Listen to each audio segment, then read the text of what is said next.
सतनवाड़ा स्थित university institute of technology RGPV college अय्याशी का गढ़ बन गया है। कॉलेज में माता पिता अपने बच्चों को बड़ी उम्मीद के साथ रखते हैं और उनका सपना होता है कि उनका बच्चा पढ़ लिख कर अपने भविष्य को उज्जवल करेगा। लेकिन कॉलेज ही जब अय्याशी का गढ़ बन जाए तो हम क्या उम्मीदें रख सकते हैं? कॉलेज प्रबंधक पर उठ रहे सवाल। दरअसल मामले का खुलासा तब हुआ जब पत्रकार कवरेज करने कॉलेज पहुंचे और इस दौरान उन्होंने कॉलेज के पिछले हिस्से में शराब की बोतलें पड़ी देखी। इसके बाद कॉलेज में शराब की बोतल मिलने की खबर विश्वविद्यालय में आग की तरह फैल गई।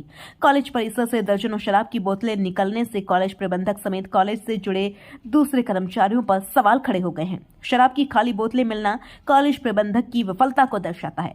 बहुत दुख के साथ कहना पड़ा है कि हमारे university institute of technology RGPV Satanwada Shivpuri में दर्जनों शराब की बोतलें, कंडोम का पैकेट और कई आपत्तिजनक सामान कूड़ेदान में मिला है। आखिर कौन अधिकारी या कर्मचारी है जो इस तरह का काम कर रहे हैं? जो लोग भी ऐसा कर रहे हैं वो खुलेआम मजाक बना रहे हैं। इसकी पूरी तरह से जांच होनी चाहिए। बड़े कॉलेज प्रबंधक ने अपनी सफाई देते हुए बताया कि अगर इस तरह की हरकत हमारे कॉलेज कैंपस में हुई है तो बहुत ही शर्म की बात है, पर मुझे इस चीज की जानकारी नहीं थी। हम टीम गठित करके इसकी जांच कराएंगे। इंडिया आज तक के लिए शिवपुरी से सतीश धाकड़ की रिपोर्ट।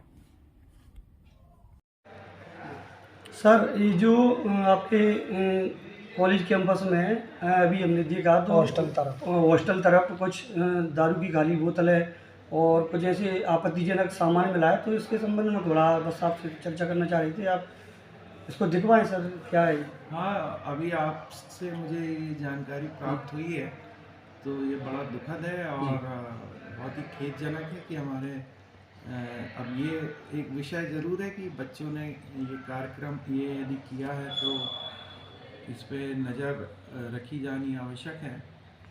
तो क्योंकि सर शिवपुरी शहर नशे की गिरफ्त में काफ़ी ज़्यादा पड़ चुका है। तो सर ऐसा ना हो कि कॉलेज के अंदर नशा आ जाए तो ये बच्चों का जीवन बर्बाद भी हो सकता है इस चीज़ से। ये बिल्कुल आपने जो देखा है, ऑब्जर्व किया है। हालांकि हम लोग समय समय पर सफाई करवाते हैं। इस तरह का हमें पहली बार ये चीज़ मिली है, देखने में आई है। तो अब हम औचक निरीक्षण करते हैं हॉस्टल में और इस चीज़ को देखते हैं कि ऐसा कभी आगे ना हो। बाकी अब बच्चों एक्चुअली हॉस्टल में कोई भी इनकी स्वतंत्रता की दृष्टि से वार्डन कभी भी हॉस्टल में नहीं रहता है। तो रात्रि में ये क्या कर रहे हैं, ये इस तरह सर लेने तो बाहर जाना पड़ता होगा इस चीज़ को? नहीं, वो मैं आपकी बात से सहमत हूँ। अब छात्र तो क्या है कि अपने बैग में रख के ले आता है इन सब चीज़ों को, और हम इनकी व्यक्तिगत स्वतंत्रता पे कभी भी हम वो नहीं कर सकते। सिवाय ये एक नैतिकता का प्रश्न उठता है और उस नैतिकता में हम इनको समझा सकते हैं। हमारी थोड़ी बहुत औचक निरीक्षण हम कर सकते हैं, वो हमें आवश्यक। हालांकि हमारा औचक निरीक्षण चलता है फर्स्ट ईयर की दृष्टि को देखते हुए। हम लोग कभी भी रैगिंग ना हो इस पॉइंट ऑफ व्यू से हमारा एक पूरा कालखंड होता है। हमारे करीब 12 बजे तक हमारे शिक्षक वहाँ उपलब्ध होते हैं 1 by 1।